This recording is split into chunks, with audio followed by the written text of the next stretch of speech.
let's make a full list of Kyle Shanahan's worst qualities as a head coach. What are his biggest faults? I would say getting out of the way. Yeah. That's one of the biggest things. I don't know, man. I mean, you want to be a coach, you want to be a coordinator, you want to be a player, you know. Yeah. Who are you at any given time? Yeah. Yeah. I feel like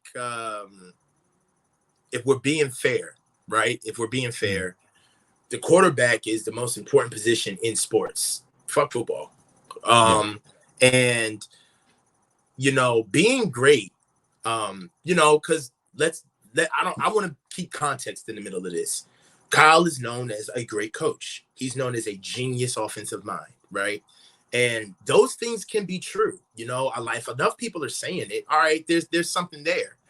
But your greatness is measured on what you do great outside of your passion, not necessarily what people know you for. Now, we've had Kyle in front of us for 6 years, and it's been a great show. He's shown us everything.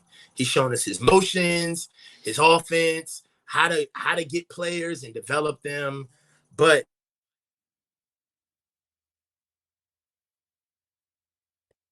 dang, Kyle called him and shut you down. That was Kyle? Yeah, that was Kyle. All right. So yeah.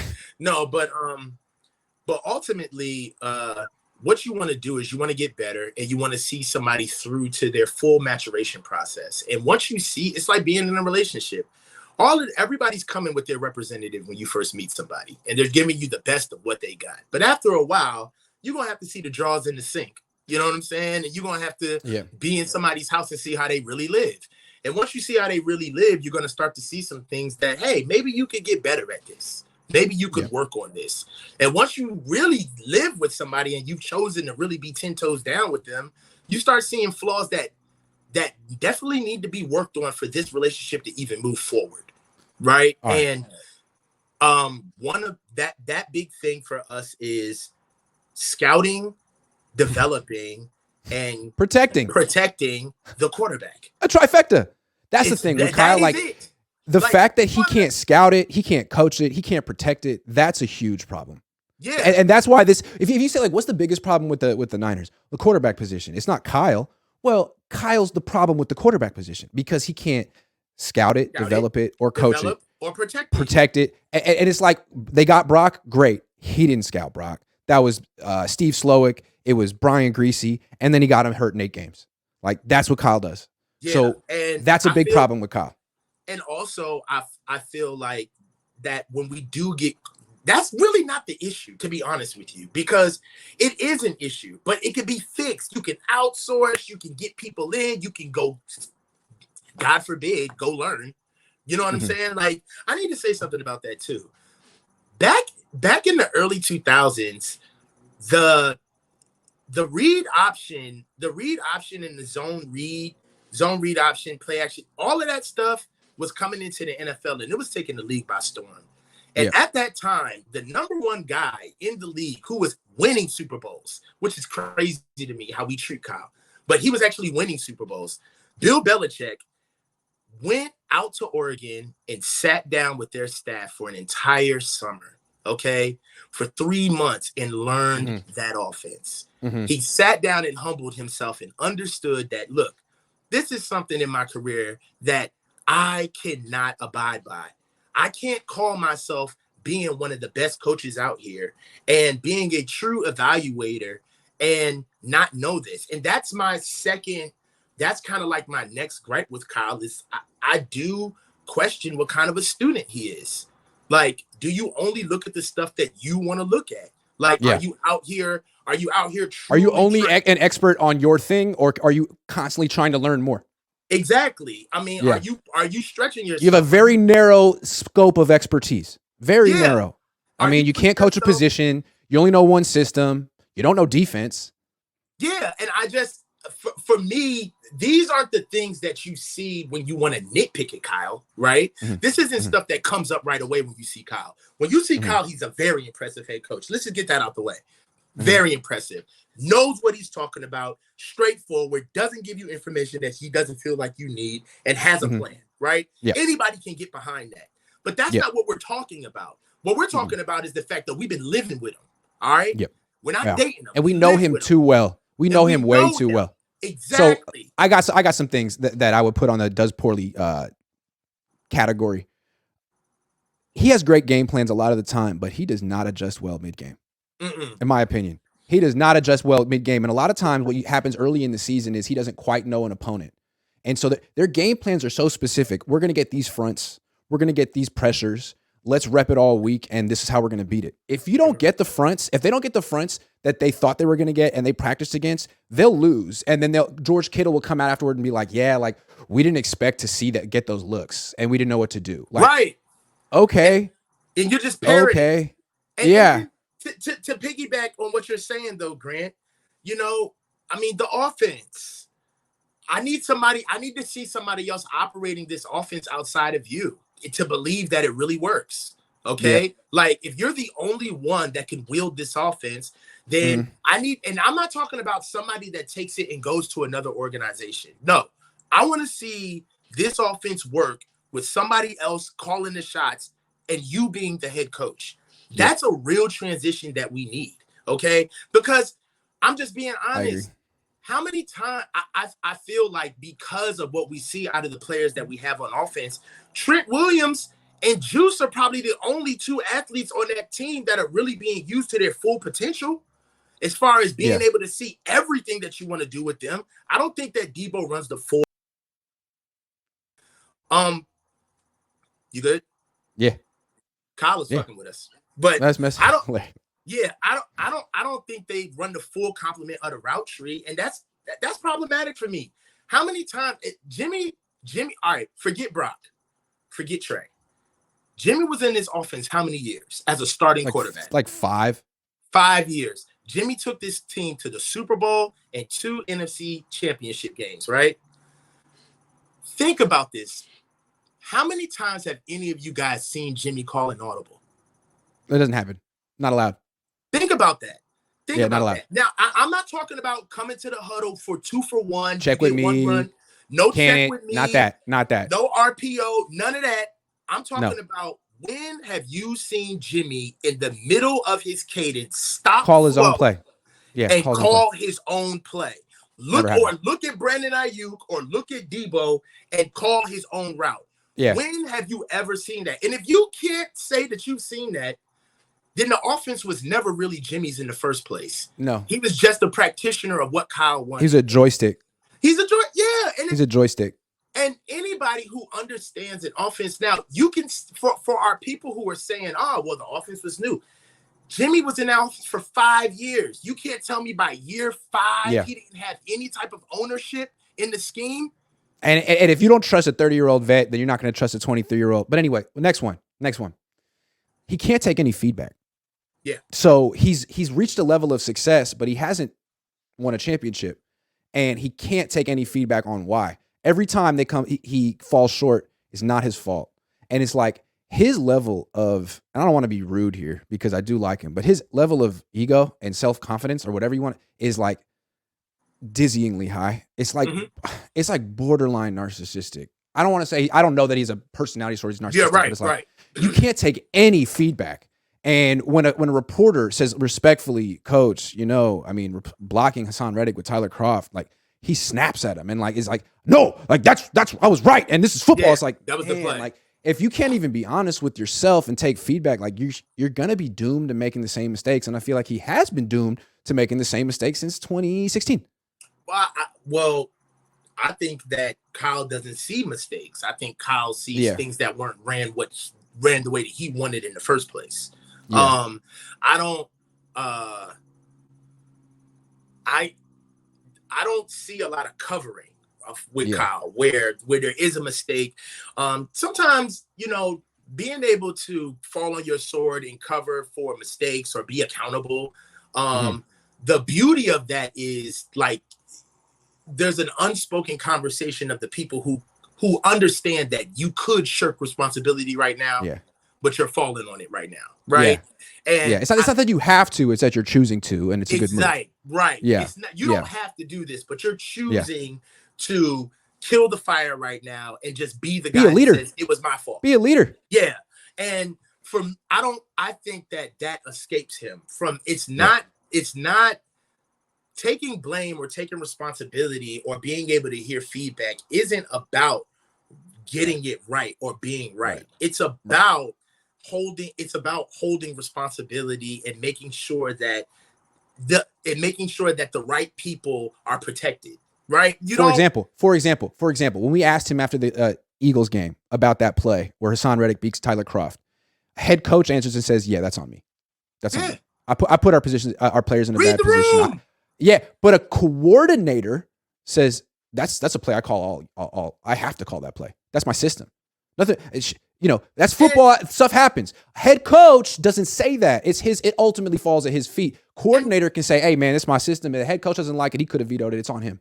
Can't answer that way. You're talking like a coordinator. No, what do you want to be? With you, Grant. Yeah, I agree with you, Grant. And really, it's not fair. This is one thing that I want for Kyle. I want this for him. It's not fair to you to try to be the head coach and offensive coordinator at the same time. You're really wearing yourself out, honestly. Yeah, you are. Whether you know it or not. They're both full-time jobs. They're both 24/7 jobs. Yeah. And I understand that you think you can do both. And the more people are around you that say you should not do both, you're a little bit more galvanized. But you want your coordinator to have that attitude. You do. You want your coordinator to be, I want to I'm always right. Score every I'm always right. fucking time. I want to be aggressive. Yes, that is what a coordinator is, right? But those coordinators are given they're nurtured to do that because they have a head coach. There's supposed to be an adult in the room that says, no, all right, that's not what we're gonna do here. And Kyle won't do that for himself. No. Yeah. No. And when Mike Pettin tried to do that to him in 2014 in Cleveland, Kyle gave the hangdog look like, oh, are you serious? Do I really have to come home at 11 o'clock tonight, Dad? Yeah. And but really? You can see in that moment, you can see that Kyle clearly needed that though. He needed to be told what to do at that time. You know what I'm saying? And there's nothing wrong with that. But the fact of the matter is that I don't think that there's anybody here that could like tap on the mic and be like, yo, don't run that shit, bro. No, don't run that. No one can do that here. Absolutely no one can do that here. So there's no oversight here. And when people say, hey, man, he should be on the hot seat, or people like, oh, he's never going to be on the hot seat. Well, that's part of the problem. And that's not necessarily a Kyle problem. That's a Jed problem. They are not willing to hold him accountable for anything. He's not willing to hold himself accountable for anything. And so every year when they fall short, they blame someone who doesn't matter. Tyler Croft this year is your fault. The year before, Jaquaski Tart is your fault. No. It's bigger than Tart. It's bigger than Croft, but not in Kyle's eyes. And that's to me why this year it's highly likely that they're going to go to NFC Championship game again and lose, and they'll blame someone else who doesn't matter. And he'll be off the team. It'll be Juwan Jennings' fault because he dropped a pass or something. Like, no. I'll say this. We do a lot of paying attention to what we do, but the rest of the league is at work as well. They're working too. And we got to the NFC Championship game with a Brock Purdy effort at quarterback, right? Mm-hmm. Who's to say that this year a Brock Purdy effort at quarterback isn't even close to what we need to make it to the hump? Yep. Everybody else is doing it. Yep. Everybody else is getting better, right? Everyone's getting better. Everybody's getting better. And another thing that I'd like to bring up as far as like getting better, what we do is we're talking about the Super Bowl. So there's only like really 5 to 6 teams that truly are who we're going to run into at the end of the year, right? Everybody's an NFL team, but all of the teams that call themselves Super Bowl contenders don't have a quarterback competition in the spring right now. Okay. No, it's unserious. It's unserious. None of those teams have a quarterback competition. And also, I would also go a step further and say that none of those teams are going to be trying to figure out how to ingratiate their starting quarterback with their ones by the time the season starts. I know. What we have to do is understand that best case scenario, that's if Brock comes back healthy. He's the starter. Everybody gets what they want. We're a month behind the best teams in the league because they've had an entire training camp to play with their starter. You can't get around that. You can't get around the fact that we're playing a month behind in preparation with the best teams in the league that we're going to see at the end of the year. And you can't get over the fact that we traded 3 first-round picks for 3.5 games. And we're okay with that. Yeah, he just burns this draft capital. I got 2 more things, and I think we'll wrap it up. We'll take a lot of super chats. So you mentioned earlier how he won't give up the play calling. To me, that's a mark of insecurity because I think if he gives up the play calling, then from his perspective, no, not just that. Like, what's my value to this team? If you thought that you were a hell of a head coach, you'd give that up and be like, no, my value, I'm a head coach. Okay. I can let you. Andy Reid does that. I'll let Eric Bieniemy call the plays. Like, I'm a head coach. I could do it, but my true value is the leadership position. Kyle won't do that because I think deep down he thinks my true value is calling plays, man. Once I give that up, I'm not special. So that's that. Kyle turns on when he gets that laminated Denny's menu. That's it. That's his moment. That's it. So again, you're a coordinator heart. And then last thing. So we said he has some great game plans, right? Great game plans. He also has some stinkers, dude. And it's not just at the beginning of the season. It's against Dallas. Like, you have all these great players and you had this too cute game plan. You had to have Juszczyk and McCaffrey come up to you mid-game and be like, dude, what are we doing, man? This is way too cute. We're better than them. Let's line up and play. So that was the divisional round. Then in the championship game, just this week, you had George Kittle saying, man, Kyle's so smart. Like, he sets up plays. He doesn't just run these plays. He sets them up. Well, you didn't set up that shot that you took to Ayuk on the first drive. You just called it, and it ruined your season. So it's like he loses who he is at critical moments of the season. Like, he saves his worst game plans for the biggest moments. And he could have 12 good ones in a row, but you don't know. It's like, man, who the hell was this? I guess you just had a bad week or something. Like, what happened, dude? But then again, like, that's when you got to look at, like, a coaching staff is almost kind of like a newspaper, right? Like, you're not going to be able to put nothing to print without your editor seeing it, right? So the coordinator, the thing about it is that we have a flawed SOP when it comes to rolling out things offensively. Like, Kyle is the single point of failure where all roads lead to him, from game plans, best scenarios, best formations. And then he gets if he's off, the whole team's off. Thank you. That's how it was with Bill Walsh back in the day too. If it's all coming down to one guy, what if he wasn't feeling it that week? What if he was distracted?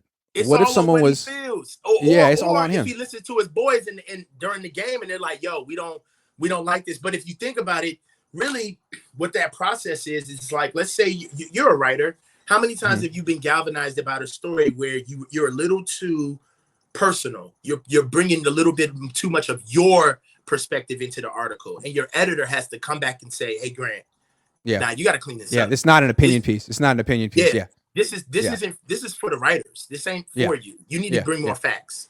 And there's nobody on our staff that can look at a Kyle Shanahan script and say, hey, you know what? All of this is cute, but I don't see any of the high percentage plays that we did good on this year. Why don't we have any of that in here?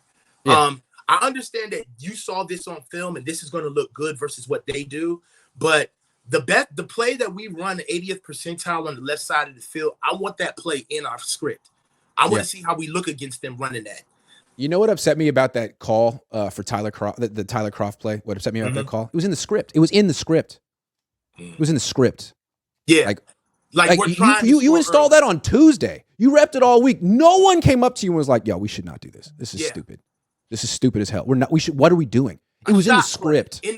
A shot play. And again, it was designed for Tyler Croft to block Hassan Reddick. They knew they were going to get that look. They knew Tyler Croft was inactive the week before. Like, that was just terrible.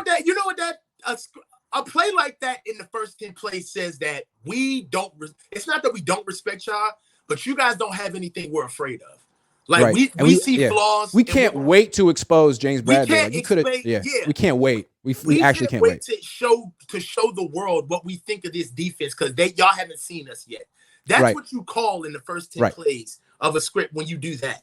But really, the script should really be at the service of the offense so they can feel these boys out. We should have a myriad of plays that move the ball downfield and simultaneously give us information off the You know what it defense. felt like? It felt like a boxer coming out at the opening bell, going out to the middle of the ring, dropping his throwing hands, hooks. and he's like, oh, let's go, and just like like do some stupid stuff, and then just gets knocked out. It's like, well, you showed him no respect. What did you expect, man? No respect. He's like, oh man, I would have won if I had my hands up. Like, yeah, man, maybe you should have your hands up next time. If you ever make it back to this fight. Yeah, it's called what you call it? That's called a bolo punch. Like, exactly. Like you were loading up on the bolo punch. You got knocked out by a left hook, and you're like, "Oh, what happened, man? I was just messing around." Cool. Don't mess around next time. For now, man, it's just rich because we got a talented squad. We're gonna win games. We're gonna win games, right? Oh, yeah. But 13 could happen. But we talk about the dogs who they do it the right way. Ain't no cap in they rap. They got a quarterback. Right. So, that's who we got to really see. Yeah. All right. Let's go through these super chats and get out of here in the next 10 minutes. Tyler says, drop back passing game, not play action. We need to develop how hard it is. How hard is it to accomplish? The offensive line and quarterback play needs to be better. Yeah. I mean, the Niners don't do. Not just the drop back passing game. It's the hurry up. They don't do any of that stuff. We don't want no hurry up. Offense. They don't do it. No huddle. And it's like the whole idea is like, why should we even practice that? We're always winning. We're so much better than the rest of the league. Like, be honest. At it, if you go a step further, a lot of the reason why we don't run the drop back passing game is because of the type of offensive alignment we have to run the outside zone. It's a choice. So we're so married to the outside zone and what we have to do in those blocking schemes that we really don't have the athletes to have like a traditional drop back passing game. You can't, and that's been the Shanahan's issue forever. Niners update says off top. We're tilted. There's too much of a run emphasis on this team in 2023. I'm sorry. Niners update says off topic, but in the Eagles game, Kyle didn't challenge the catch by Smith on 4th down. He had done that. The game isn't the same. Anyway, love your show. Yeah, we mentioned he can't adjust mid-game. How about just like reacting mid-game? Reacting. But to 49ers updates credit, that's something that, again, we see those little things on the field during game times where we don't call timeouts at the right time, or where we miss challenge opportunities. And it's hard to have Kyle do all of that while he's still holding that big ass laminated menu in his hand. Like he's too busy being a coordinator to be a head coach at times. And he's not. He's thinking of the next play he's going to call or whatever, and how he's going to sequence his drive, and he's not like in the game again. Be a head coach, dude. A head coach calls that challenge there. Coordinator's thinking about his play. I don't know this for sure, but if you're just looking at 1 + 1 = 2, simple math, if Kyle's the coordinator on game day, then you have to understand that there are people who have head coaching responsibilities on game day that help him, right? Anthony Lynn. Yeah. The assistant head coach. That other coaches usually don't have anything to do with. So you got to understand that on game day, there are responsibilities of Kyle's that he's outsourcing to other people because he wants to be the coordinator. Well, Anthony Lynn should have told Kyle someone should have told Kyle challenges. I'm not putting it on. I'm not taking Smith catch. Yeah. I mean, it's a failure for the entire coaching staff, especially if he's outsourcing those type of things. Do you think we lack preparation? I mean, sometimes they look like the most prepared team in the league. It's not that simple, right? I mean, they're a very well prepared team sometimes. When their scouting is good, I think this is what I would do if I was facing Kyle. I would just run a defense I've never run front. I don't even care. Just do something different. Just cause chaos. Just cause chaos, man. If you're not as good as the 49ers, cause chaos because they're very specific in their preparation. They can't coach it up that quick. That's what you got to do. Coach it up right away. Yeah, just have 2 or 3 fronts that you haven't run before. Coach them all week. This is what we're going to do. They're not going to be prepared for it. See what happens. That's the best way you can face because them. the coaches could probably coach up the technique, but then it would throw Kyle off for trying to call the plays. Yeah, they can't react quick enough. Nathan says week 2, Brock Purdy. And that's why Pittsburgh could win week 1 because week 1, they have hella fronts. I mean, are the Niners going to be prepared for all that? Nathan says week 2, Brock Purdy goes down. Week 7, Trey Lance out. Sam Darnold takes the Super Bowl, goes down by halftime. Brandon Allen loses the Super Bowl. Why do I feel like that's really going to happen? That is so perfect. Hilarious. Why do I feel like that's exactly what's going to happen? Lobs all day says, love Kyle, but when have we run a sluggo? Slant and go. Point. Lobs, you spitting today, man. You know what I think Kyle is going to do? I think by proxy, Kyle is going to raise the floor on the offensive acumen of this fan base. Yeah. I think that because we've seen his offense so much, people are going to raise their eye and say, well, goddamn it, when's the last time I seen Brandon Ayuk run a post corner? Thank you. How about that, Lobs? How about that? When's the last time I seen Deebo Samuel run more than 15 yards away from the line of scrimmage? Like, when's the last time we seen that? Right? Yeah. Is that how come it took George Kittle how come it took 7 years into Kittle's career to make him a red zone threat? 7 years. And it wasn't even Kyle who figured it out. It was freaking Brock. It was Brock. Oh, I'll throw to Kittle. Oh, what a concept. Yeah. The tight end in the end zone? Who does it? Oh, Kyle didn't figure. I want to throw to Richie James. Nice, dude. Yeah. Ink Talk TV says you need an elite quarterback to beat elite defenses. Purdy and his vibranium arm ain't it. Well, vibranium. Sorry. Well, we'll see. Tommy Huxley, Croft is Gumby. How did this scrub make the team? He's not here anymore. Yeah. He's on Miami. He's going to go. He beat out Ross, though. He did. Hey, maybe. No, Ross would have missed that block, too. No doubt. Yeah, George would have missed that block.